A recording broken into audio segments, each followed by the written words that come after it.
fais pas ci, fais plutôt ça, achète une montre japonaise, achète une montre suisse, ta montre doit avoir au moins 100 mètres d'étanchéité, le quartz c'est de la merde. Lorsqu'on traîne un petit peu dans l'univers horloger, on entend des phrases comme celle-ci à longueur de journée, et sincèrement, vous devriez les ignorer. Bonjour à tous et bienvenue sur Horlo & Co, et aujourd'hui, je vais vous parler de 5 opinions sur les montres que vous devriez ignorer. Le premier que j'ai très souvent entendu, voire même trop souvent entendu, c'est le quartz c'est nul. Sérieusement, je pense que vous avez tous déjà rencontré un mec qui vous dit ah, t'as une montre à quartz, avec beaucoup de mépris comme ça, quel enfer. Ok, si vous n'aimez pas les montres à quartz, je peux comprendre, mais bonne nouvelle, personne ne va vous obliger à en acheter une, donc arrêtez de déverser votre mépris sur ceux qui aiment bien ce type de montre. Personnellement, j'ai pas mal de montres à quartz, j'ai principalement débuté ma collection avec des modèles à quartz, donc j'en ai porté pendant longtemps, mais pour être tout à fait honnête avec vous, aujourd'hui, je porte essentiellement des montres mécaniques, que ce soit remontage manuel comme celle-ci, ou alors des montres automatiques. Mais c'est tout simplement une période. Je sais que plus tard, je vais reporter du quartz comme j'en ai porté avant. C'est juste que dans la période horlogère dans laquelle je suis actuellement, je prends plus de plaisir à porter des montres mécaniques. Mais c'est pas pour autant que le quartz n'a pas sa place. Même c'est l'inverse, le quartz a entièrement sa place dans votre collection et dans l'horlogerie en général. Enfin bref, quartz ou pas quartz, je pense que c'est un débat un petit peu sans fin. Certes, le quartz a fait mal à l'horlogerie suisse, principalement dans les années 70, la crise du quartz, etc. On en a déjà assez parlé, je pense que maintenant c'est bon. Mais pour moi, honnêtement, le quartz a entièrement sa place dans votre collection. Ça va dépendre de vos besoins, de vos envies, de ce que vous préférez. Franchement, je pense qu'il y en a pour tout le monde et n'hésitez pas à me dire votre avis en commentaire. Est-ce que vous êtes contre le quartz ou alors pour le quartz ou alors un petit peu comme moi, c'est cool, vous avez un petit peu des deux et vous savez profiter du quartz quand il s'agit de profiter du quartz et de mécanique quand il s'agit de profiter du mécanique. Et d'ailleurs, je pense que le quartz peut mieux convenir à certains types de, j'allais dire de collectionneurs, mais pas forcément, de personnes qui portent une montre. Par exemple, si tu n'en portes qu'une, que tu n'as vraiment pas envie de t'embêter, que tu n'as pas envie de devoir payer des révisions, de devoir la remettre à l'heure lorsqu'elle s'est arrêtée, etc. Ça peut être limite mieux, voire même c'est sûr que c'est mieux pour toi que si tu achètes une montre automatique ou encore pire, j'ai envie de dire pire avec de gros guillemets, mais encore pire une montre mécanique comme celle-ci, parce que celle-ci, à chaque fois que je dois la porter, je dois la remonter. En plus, c'est une vieille montre, donc il n'y a pas une réserve de marche énorme. Je crois qu'on a aux alentours des 20 ou 30 heures et je la porte pas très souvent, donc ça veut dire que quand je la porte, je dois la remonter manuellement et la remettre à l'heure. Mais moi ça me plaît, mais je sais que ça ne plairait pas à tout le monde, donc le quartz peut être une très bonne idée pour pas mal de personnes. Je pense notamment aux personnes qui pratiquent je sais pas mal de sports, qui font de la moto, etc. où il y a beaucoup de contraintes qui peuvent être exercées sur les montres, même si les montres ça reste quand même quelque chose d'assez solide. On entend souvent ne pas faire ça, ne pas faire ci avec une montre. Alors certes c'est vrai, mais quand on voit un mec comme La Boiserie, je sais pas si vous connaissez, lui il fait du buggy, du tank, de la motocross avec une day date et en vrai il n'y a pas trop de problème si on en prend soin. C'est comme un petit peu l'automobile. Une grosse voiture c'est fait pour exploiter ses capacités. S'il y a l'entretien derrière, ça va tenir la route. Et les montres, c'est un petit peu pareil. Enfin bref, ça reste quand même le choix de chacun, mais je reste quand même sur ma position que le quartz, ça peut très bien vous convenir. On passe à la deuxième opinion avec le tu dois avoir des complications sur ta montre. Ça, contrairement à l'avis précédent, quartz ou pas quartz, j'ai l'impression que ça s'exprime de manière beaucoup plus inconsciente. Je vous donne un exemple, les montres les plus iconiques aujourd'hui ont souvent des complications. On a juste à prendre l'exemple, chez Rolex, on a le Daytona, juste derrière là il me semble. Bref, chez Rolex on a le Daytona et chez Omega on a la Speedmaster. Alors ok, je ne dirais jamais le contraire, ce sont des montres incroyables, mais sincèrement, qui a besoin d'un chronographe aujourd'hui ? Je pense que c'est une bonne question. Alors je ne critique pas du tout, mais alors loin de là, les complications, je suis le premier à être fasciné par un tourbillon volant, même un micro-rotor. Mais là où je veux en venir, c'est qu'il ne faut pas se sentir obligé d'avoir telle ou telle complication dans sa collection pour être un vrai collectionneur. Et j'ai l'impression, dites-moi en commentaire si je me trompe, que les marques ont réussi à ancrer dans notre esprit que c'était normal d'acheter tel ou tel type de complications parce que c'était des montres iconiques. Du style, c'est complètement normal d'acheter une Submariner alors qu'on n'a jamais fait de la plongée, on n'a jamais ne serait-ce que mis un tuba. Ce genre de vidéo, c'est toujours assez délicat à exprimer ma pensée parce que ça peut être mal interprété. Ça peut être interprété, là par exemple, ce que je viens de dire, n'achète pas une Submariner si tu fais pas de plongée, ou n'achète pas une Speedmaster si tu ne vas pas sur la Lune.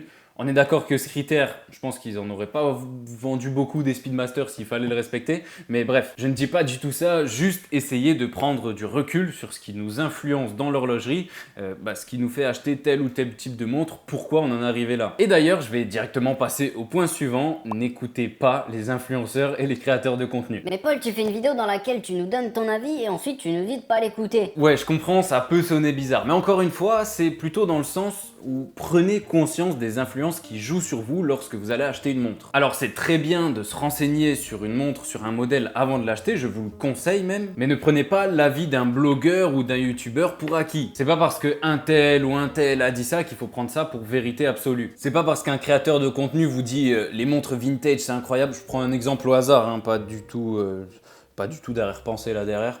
Mais bref, c'est pas parce que un créateur de contenu, etc. vous dit « Ok, le vintage c'est incroyable » que vous allez vous dire « Ok, c'est bon, j'adore le vintage ». Non. Et ça demande vraiment un travail parce que j'ai l'impression que ça se fait beaucoup de manière inconsciente. Je sais pertinemment que mes goûts horlogers tels qu'ils sont aujourd'hui ont énormément été influencés par tout le contenu que j'ai consommé. Mais aujourd'hui, j'essaie vraiment de me détacher de ça, de multiplier les sources d'informations que je vais consommer et surtout mes propres expériences personnelles pour me faire un véritable avis personnel. Avant de passer à la suite de la vidéo, je tenais juste à vous informer que je vais faire une petite pause de vidéo YouTube cet été. Donc pendant le mois d'août, il n'y aura pas de vidéo sur cette chaîne, c'est tout à fait normal. Mais ne vous inquiétez pas, je reviens beaucoup plus fort dès le mois de septembre. On passe maintenant à l'opinion numéro 4. Tu dois avoir au moins 100 mètres d'étanchéité sur ta montre que tu portes tous les jours. Ça aussi, je l'ai entendu pas mal de fois. Alors certes, ça peut être vrai pour certaines personnes, mais ce n'est, encore une fois, clairement pas une vérité absolue. Une montre étanche à 30 mètres peut être amplement suffisant pour la majorité d'entre nous. Pour preuve, toutes mes daily watch, les montres que je porte tous les jours, il n'y en a aucune qui dépasse 50 mètres d'étanchéité et pour le moment, je touche du bois, je n'ai jamais eu aucun problème avec. Bon là en été ça peut être un problème pour certains, mais dans le pire des cas, j'ai envie de vous dire, vous avez juste à enlever votre montre, la poser, puis après vous allez vous baigner, vous allez prendre une douche, faire ce que vous voulez qui pourrait endommager la montre, en tout cas si elle n'est pas étanche. Donc non, vous n'avez pas besoin d'avoir au moins 100 mètres d'étanchéité pour votre daily watch. Opinion numéro 5, t'es pas un passionné d'horlogerie si, et vous pouvez mettre ce que vous voulez derrière cette phrase, ça marche quand même. Lorsque quelqu'un vous dit ça, c'est très souvent quelqu'un d'aigri. Après tout, qui va décider si vous êtes réellement passionné ou non? Il y a seulement vous qui pouvez le savoir. Et attention, je rejette la faute sur personne, moi-même ça m'est arrivé de juger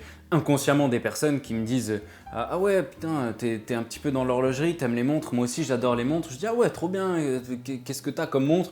Et il va me dire « Ah ouais, j'ai une Festina, une Hugo Boss, une Armani, j'ai payé 500, 600 balles la montre. » Alors là, oui, en toute honnêteté, en toute transparence, je vais me dire « Ok, il kiffe les montres, mais il y a quand même... » En vrai, non, c'est du jugement au final. Qui suis-je pour juger cette personne s'il est très content avec sa Hugo Boss, sa Lacoste, sa Armani, sa Festina?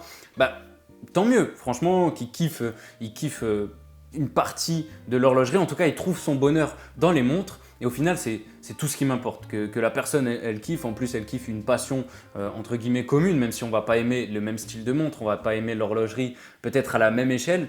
Mais en tout cas, c'est une personne qui va se réveiller le matin et qui va se dire « Ah, aujourd'hui, je suis content de porter ma Festina. » Eh bien, tant mieux. Donc, je suis le premier à qui ça fait un petit peu mal au cœur de le dire, mais oui, un gars qui possède 5 diesel Big Daddy, entre guillemets, si lui se considère passionné par les montres et que c'est les montres qu'il aime, ouais, il est passionné de montres. Là, je pense qu'on peut quand même faire une petite différence entre il est passionné de montres et d'horlogerie. Parce qu'une diesel Big Daddy, bon, on va pas pousser le bouchon trop loin. Je sais pas. C'est compliqué comme débat. Dites-moi votre avis en commentaire. Est-ce que on pourrait dire, et là on est en train de revenir, c'est le serpent qui se mord la queue. Au final, c'est vraiment le serpent qui se mord la queue, ce type de débat. Je débat pas parce que je suis tout seul face à une caméra. Mais bref, dites-moi un petit peu votre avis en commentaire. Ouais, non. Si lui se considère passionné d'horlogerie, écoutez, je pense qu'on peut pas le juger et dire non, non, t'es pas un passionné d'horlogerie. Si pour lui, l'horlogerie, c'est les montres, et par les montres, j'entends les montres de marque fashion, donc Lacoste, Hugo Boss, enfin bref, je vais pas les citer 107 fois. Si lui considère que ça, c'est être passionné d'horlogerie, et qu'il prend du plaisir à le faire, ben moi je pense sincèrement qu'il faudrait le laisser. Alors on peut essayer un petit peu de l'éduquer, de lui dire regarde cette manufacture elle va produire ça, là tu vas retrouver ça dans cette montre. Mais c'est vraiment, je pense, avec une approche assez saine en fait. S'il n'a pas envie de porter du Tissot, du Seiko, enfin, ou du Rolex, du Omega, du Vacheron, s'il porte du Vacheron là, franchement là il n'y a pas de question, c'est un passionné d'horlogerie. Bref, on va pas essayer de l'orienter de manière méchante dans tel et tel type de montre. Si lui il est passionné, il se considère passionné. Enfin, c'est vraiment un débat sans fin. J'aimerais bien débattre de ça avec quelqu'un. Ça pourrait être cool d'ailleurs de recevoir des personnes sur cette chaîne où on peut rentrer dans des débats un petit peu comme ça. Parce que là, je me casse la tête à moi tout seul en disant une phrase. Après, dans ma tête, je me dis « Ah ouais, mais là, tu vas te contredire avec cet avis et tout. » Enfin bref, là, je ne vais pas lancer un débat tout seul parce que je ne peux pas, tout simplement. Mais dites-moi d'ailleurs aussi en commentaire. Aujourd'hui, vous allez me dire pas mal de choses en commentaire. J'attends vos retours. Si c'est un type de vidéo qui vous intéresse, qu'on discute d'horlogerie avec d'autres personnes au lieu de voir tout le temps ma tête, je pense que ça peut vous faire un petit peu du bien. Mais je pense que tu peux être passionné d'horlogerie et ne même pas avoir de montre au final. Et ça fait du bien un petit peu de le réaliser parce que pendant longtemps dans mon parcours horloger, je pensais qu'il fallait avoir tel ou tel type de montre pour être un vrai collectionneur ou à l'inverse qu'il ne fallait pas avoir tel ou tel type de montre pour être un collectionneur. Mais au final, j'ai envie de dire, ce cercle de collectionneurs, on s'en fout totalement. Il n'existe même pas, mis à part dans la tête de certains puristes, et entre nous, je pense qu'on n'a pas forcément envie de faire partie de ce cercle de puristes fermés d'esprit. Alors si vous voulez rentrer dans le monde de l'horlogerie,